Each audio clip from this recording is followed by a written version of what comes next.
Welcome to the Never Too Early Fantasy Football Podcast, where it is never too early for fantasy football. My name is Jeff. And I'm Alex. As always, thank you for downloading, listening, liking, and commenting on our podcast videos.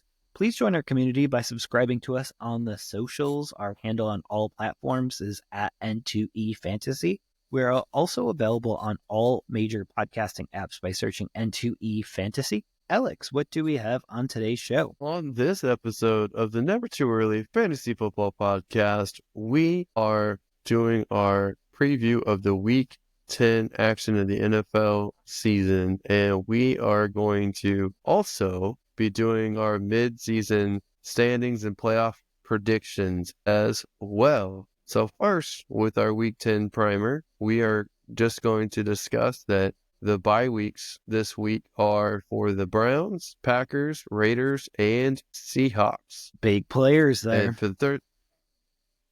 for the Thursday night matchup, we have the division rival showdown, the Bengals at the Ravens. Jeff, who do you have in this matchup? And are you starting everyone or are you benching anyone? What are your thoughts here? So I don't believe that T. Higgins is going to play. So I would start Chase and Gesicki and Brown and Burrow. And then I would start on the Ravens side. I would start Lamar and Henry and Flowers and Andrews. I probably wouldn't start Deontay until I saw it with Lamar and Deontay just yet, because I think they are easing him in. This is more of a long play. And so we have the Ravens hosting the Bengals this week, and I do believe that the home team will win this matchup. So give me Baltimore. I am also going Baltimore in this matchup. I don't know if the Bengals have enough firepower to beat an MVP candidate in Lamar playing the way that he has. Yeah, I don't think that they do, and especially without T. Higgins. I think the game's a little bit closer with T. Higgins, and I think it's probably a 2-score game without him. Okay, well, next we have the early morning Germany game with the Giants at the Panthers. This is not the easy selection that a couple weeks ago would have thought it would be. Panthers are having fun getting coaches fired. I am going to start Neighbors. I am going to start the running back here start both running backs here, Chuba Hubbard, and I'm going to start Tyrone Tracy, assuming he's fully ready to go.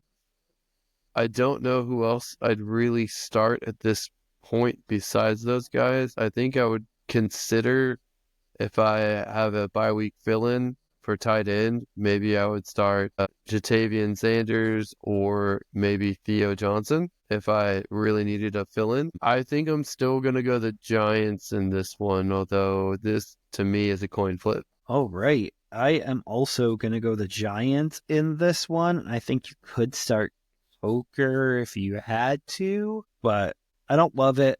But there's injuries and there's bye weeks to take into account this week. This is Jonathan Brooks' first matchup, too. We should talk about that a little bit.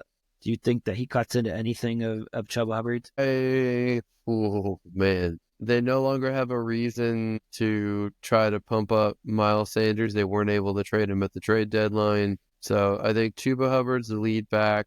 I think they ease in Jonathan Brooks. There's a chance that Brooks can have a big play or two, or maybe even steal a touchdown. So desperation play this week, but I don't think he's going to be a major factor right out the gate. All right. So we've got two of the same so far. You're just trying to copy me after last week, Alex. Pretty sure I said this one first, Jeff. Germany game. And this will be the last 9:30 a.m. start game of the year. Sad. Very sad. All right. Well, next it looks like we have the Bills at the Colts. Jeff, who are you taking in this matchup? So, in this particular matchup, I could see you starting Flacco. I could see you starting Josh Allen, James Cook, Jonathan Taylor. I don't know if I would start a Colts wide receiver outside of Josh Downs. And then a Bills receiver outside of Khalil Shakir right now. And then obviously you can start Dalton Kincaid as well. But this game shouldn't be that close, and give me the Bills by 1 billion. Do we know if Keon Coleman's wrist is going to keep him out of this game, or have we heard any details on it yet? It sounds like he's going to miss some time, but that has not been confirmed as of recording. I'm going to take the Bills just because Josh Allen, he's going to will this team to win. It might be competitive since it's a noon game. So if Flacco's starting, which I assume that he's still starting, it might be more competitive, but give me the Bills. Anyone, like you said, anyone outside of Josh Downs for the Colts receiving group is a desperation player. Absolutely. And it was really weird of you to hear you say that it's a noon game. Central time zone person, you. Here That's on right. the It's East 11 Coast, a.m. no. Here on the East Coast, we have 1 and 4 Sorry, o'clock you're games. 1. You're 1. Yep. Yeah, 1 p.m. So, all right. So we can hop over to the next game here, and it's the Broncos at the Chiefs, and I'll let you go ahead and get started with that one. I would like to think that the Broncos could pull off the upset here. I don't think that they have enough firepower. I think the Chiefs' defense is very, very tough. So I'm going the Chiefs. I think it'll be an ugly game, but Chiefs at home, I'm going to side with them. I am also going to pick the Chiefs as well, and you can go ahead and fire up your Mahomes hunt. We did get note that Pacheco is planning on returning by the end of this month, so that is something to keep an eye out for.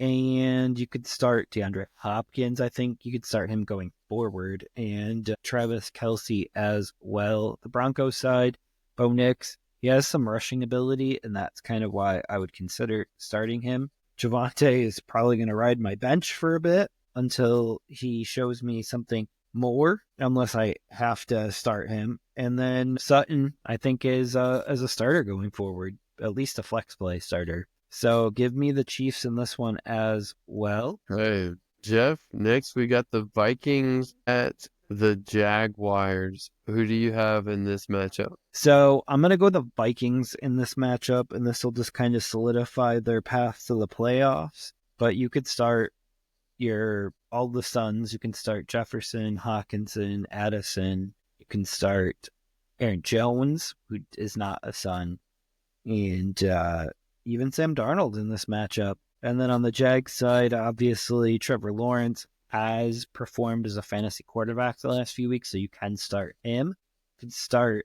ETN, Bigsby. I know that's more of a 50-50 now, and that kind of ruins the luster of those two running backs. And you can go ahead and start Brian Thomas Jr. and then never Gabe Davis. Never Gabe Davis. Okay, I agree with all of that, and I am also picking Minnesota. The Jaguars are just done. I know. You've been saying that all year, though, so I've been right. You've been off of their bandwagon for quite some time.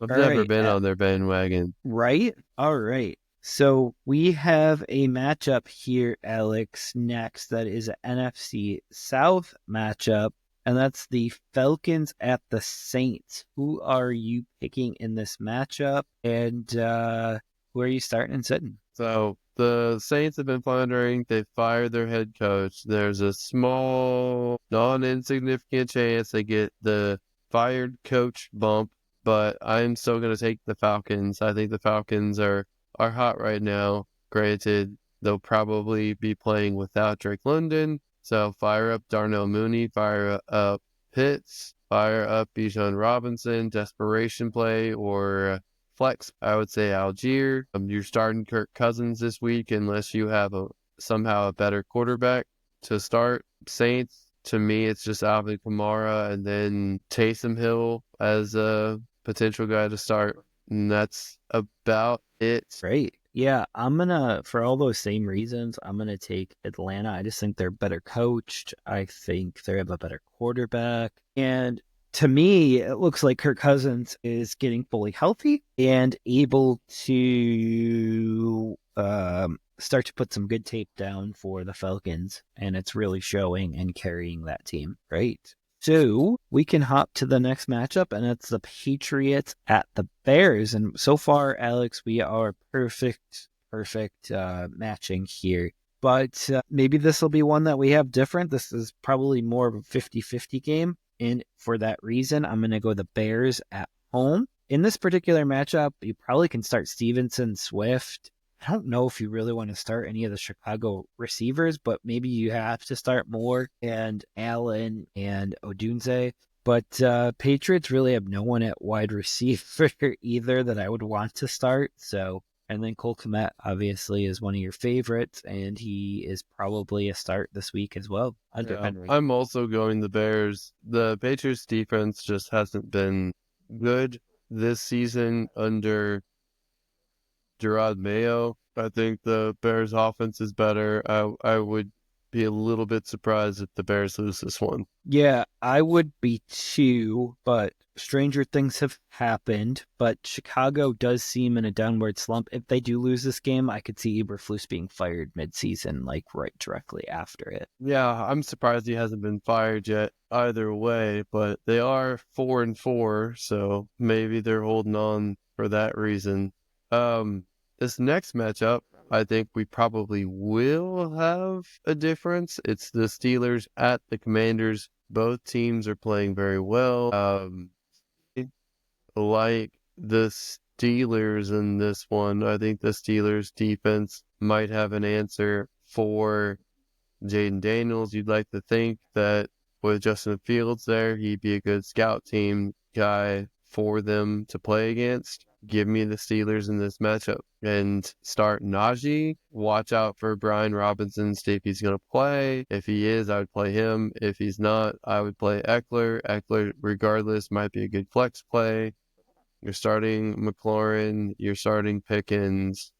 I think it's probably too soon to start Mike Williams. Calvin Austin's a desperation play.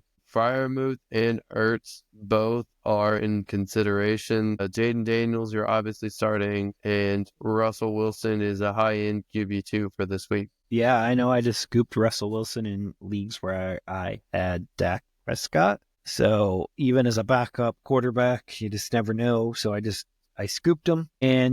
But I know Pittsburgh's coming off of the bye here. I just feel like Washington has more going for it. They also traded for Marshawn Lattimore, which will be an interesting challenge for George Pickens. And for that reason, I'm going to go Washington. But as you said, keep your eye on Brian Robinson Jr. and then obviously Najee on the other side, which did you ever think we would get to a spot where Najee is a must start? I mean, especially after the first couple of years there. Well, I mean, last year we were both pretty high on him. So I think things are starting to click now. And I think this year is what we thought he would do last year. So I'm not surprised. All right. We could hop over to the next matchup, and that's the 49ers at the Buccaneers. In this matchup here, there could be a lot of fantasy points because Baker Mayfield has proven that he can put up fantasy points and points even without Evans and Godwin. Niners are coming off of the bye. This matchup was much harder than it should have been. In my opinion, it kind of speaks to where the 49ers are right now. We don't know what shape Debo is going to be in. Ricky Pearsall is still coming along. We don't know if Juwan Jennings is going to start. He was injured before the bye as well. We don't know about Jordan Mason. So there's a lot of unknowns for this matchup in the 49ers side of the house. But I am going to go with an upset here, especially after last week. Give me the Tampa Bay Buccaneers in this matchup. Right. We have our second difference, actually. I'm going to go the 49ers with Christian McCaffrey being back this week. Is he back? I believe so. Okay.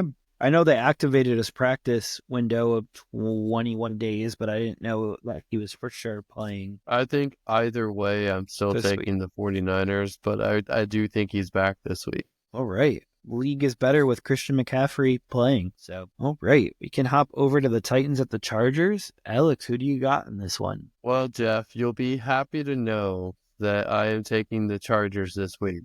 You can fire up Lad Wow. McConkey. You can potentially start Quentin Johnston, who is a waiver wire target this week if he's available. I would also consider starting Justin Herbert this week as the Titans have a better run defense and pass defense. I am starting also the Chargers defense. I don't know how well J.K. Dobbins is going to do against the Titans defense. You might have to play him if you don't have better options, but if you do, I would consider it. Titans wise, Pollard and Ridley, really the only guys I would start for sure. Give me the Chargers in this matchup. All right. Give me the Chargers in this matchup as well. And we need Herbert to get over 300 yards.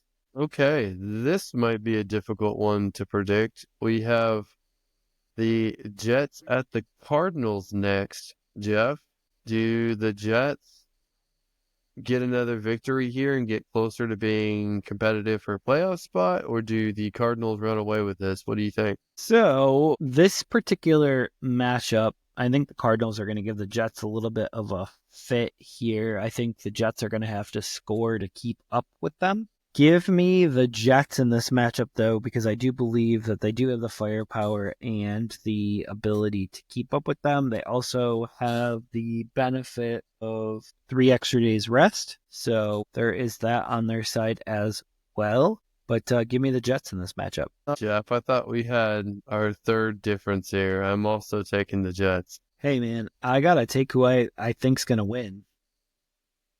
And Yeah, but you it's talked worked up out the so well. Cardinals, and then all of a sudden you switched it over to the Jets.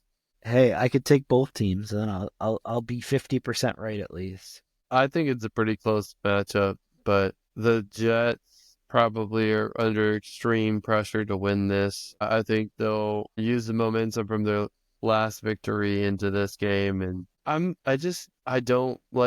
don't buy the Cardinals fully. I really don't buy the Jets that much either, but I think the Jets are better than their record shows, and I think it's gonna reward them this week. Absolutely.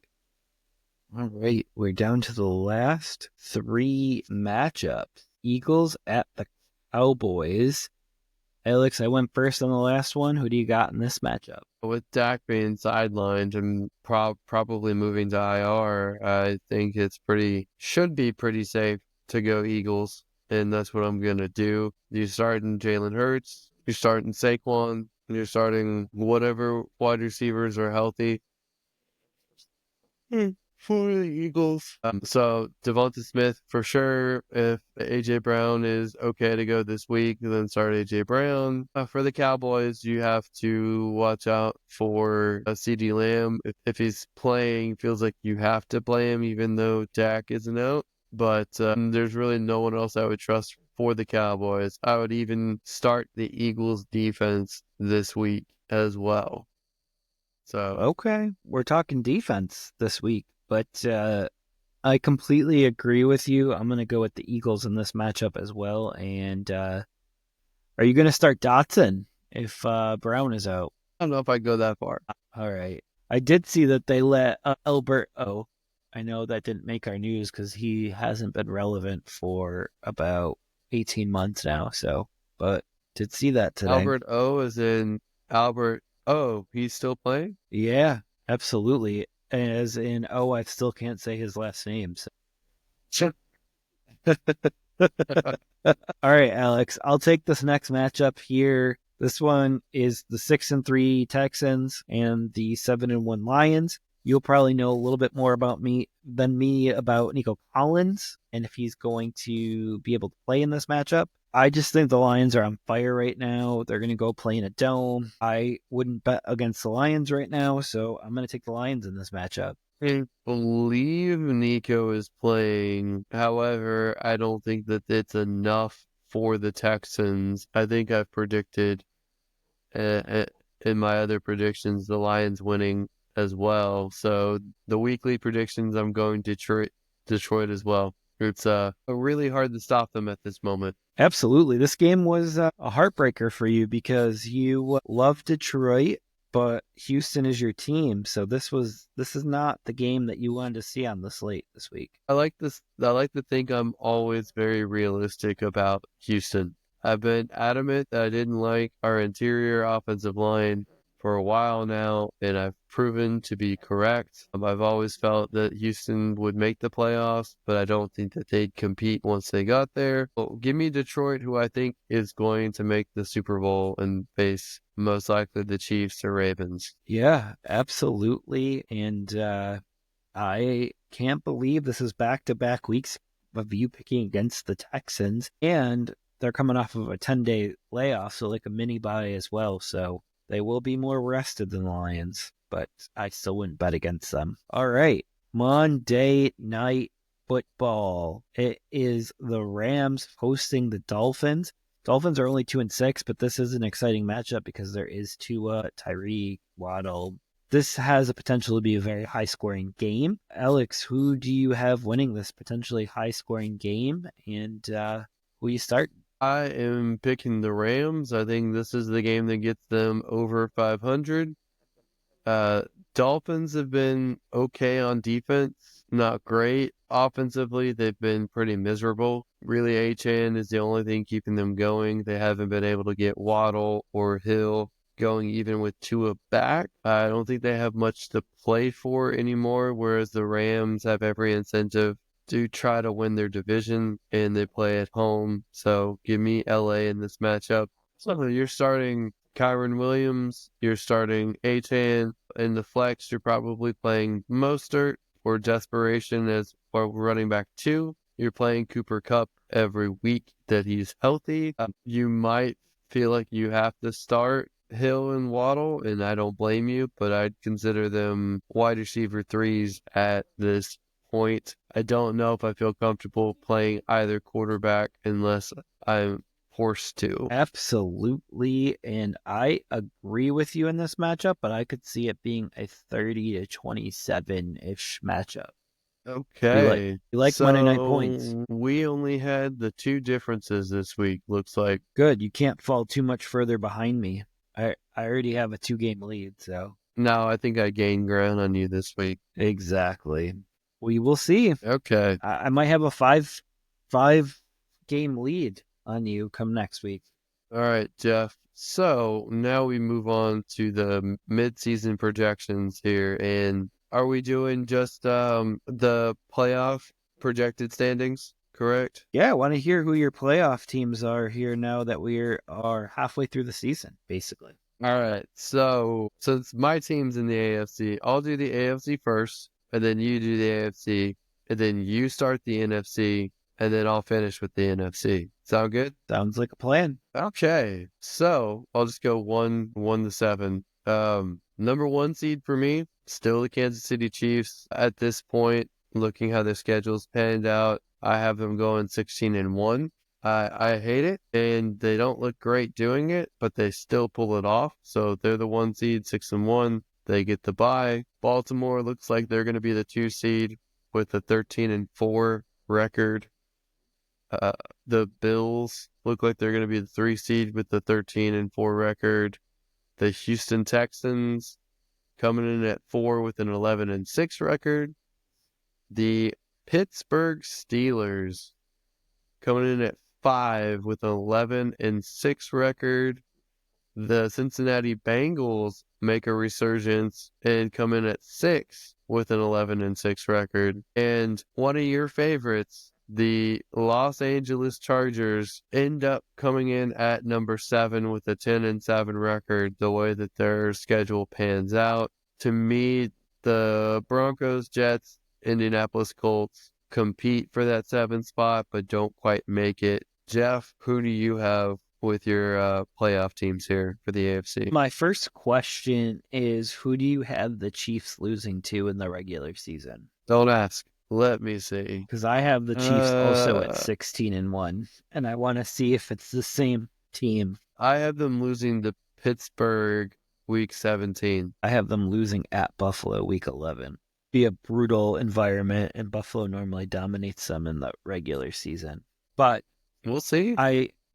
just to move on here, I also have Baltimore as the 2 seed with a 13-4 record. I have Buffalo with a 13-4 record as a 3 seed. I have the Texans as a 4 seed, but they are going to go 9-8, and that includes losing to Tennessee in week 18 because of them resting starters for the playoffs.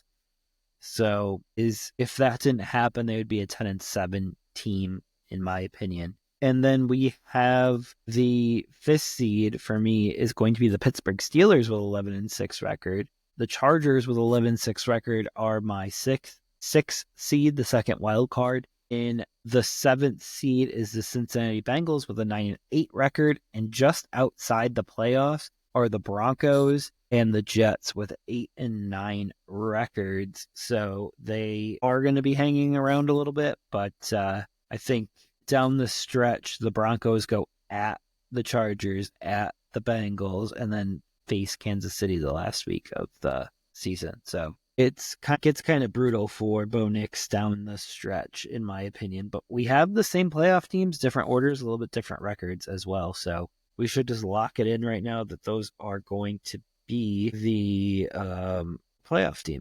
Yep. Any questions? We got the same guys, so that's good. So at least we're on the same page there. Absolutely. Don't like your record for the Texans, but I know. You're welcome. But it's that one extra loss that I believe that they'll be resting. So, well, it means that you think that they lose to Jacksonville. They do lose at Jacksonville. I don't think that's going to happen. Okay. We'll have to see on that one. But you were correct on the team. Interesting.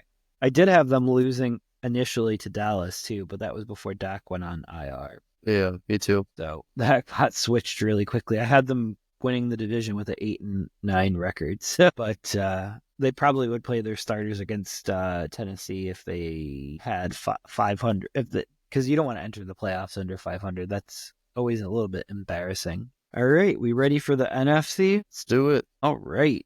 Getting home field advantage with a 15-2 record are the Detroit Lions. In second place is the Philadelphia Eagles, winning their division.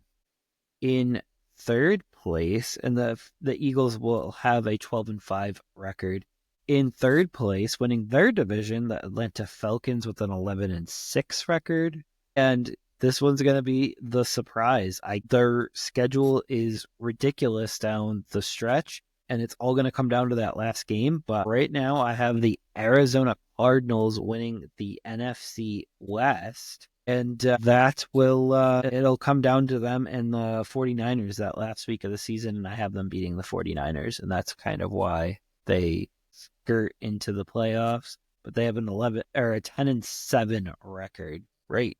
And then we go over to the wild card, and with a 13-4 record wild card, that's ridiculous. Minnesota Vikings will be the number 1 wild card and the number 5 seed. The number 6 seed will at a 12-5 record is the Washington Commanders, and the number 7 seed with an 11-6 record is the Green Bay Packers. And there's no team that misses the playoff with 10 wins. So I think this will be pretty cut and dry, other than the NFC West, which I could buy an argument that the 49ers win that last week. Right. Well, the first 3 start off pretty similar. So I've got the Detroit Lions, the number 1 seed with a 14-3 record. I have the Philadelphia Eagles winning their division with a 14-3 record for the second place. Atlanta, I surprisingly have much higher, and that's a 13-4 record at the number 3 spot. I have San Francisco as the number 4 seed with an 11-6 record. The Minnesota Vikings coming in at number 5 in the wild card at a 12-5 record. Green Bay Packers coming in at 6 with a 10-7 record. And I have the Tampa Bay Buccaneers coming in at number 7 with a 10-7 record. I actually have Los Angeles Rams and Washington Commanders tied with them, so they made it purely on a tiebreaker. Interesting. So I would love for the Rams to make the playoffs, but they're going to have to either be they have a bad stretch, although they could really beat New Orleans week 13 if I was redoing this now. So, Alex, who has the worst record and will end up with the number 1 overall pick out of your teams here? I got 2 teams with 2 wins. 4 teams with 2 wins. I got the Raiders and the Panthers with 2 wins. And I have New Orleans not winning another game. Okay. I have New England, Carolina, and Tennessee. So North Carolina's not winning another game either because they've already won 2. Yep. And it looks like the New England Patriots finished with the first overall pick. Okay, I got Carolina with the number 1 overall pick, edging out the Raiders in the opponent schedule. I have it going Carolina, Vegas, Cleveland, New England, Tennessee, Giants, Jaguars, Saints, and the top 8 picks. I have New England, New Orleans, Tennessee, Carolina, Cleveland, Jacksonville, Las Vegas, and then I think the Giants. So we have the same teams, but yeah, I mean, we know who the top 10 picks are basically going to be. I have the Dolphins as the top 10 pick too. Me too. Interesting. But I have them with 7 wins. I have them with 5. Okay. I still think I think they're going to be sneaky and they're going to be a buster of playoff hopes, kind of like the Cardinals. But the Cardinals might make it. Pesky. All right. Well, that's all I have. Do you have anything else to add? No, that is it. All right, well, that does it for this episode of the Never Too Early Fantasy Football Podcast. Thank you all for downloading or listening to this episode, and please don't forget to like and subscribe. Please leave us a comment and share the show. Every little bit helps. You can find us on all podcasting apps by searching N2E Fantasy and with our handle N2E Fantasy on all social media platforms. Please join our community and give us a follow. Until next time, take care of yourselves and remember, it's truly never too early for fantasy football. Thank you again. Bye, everybody.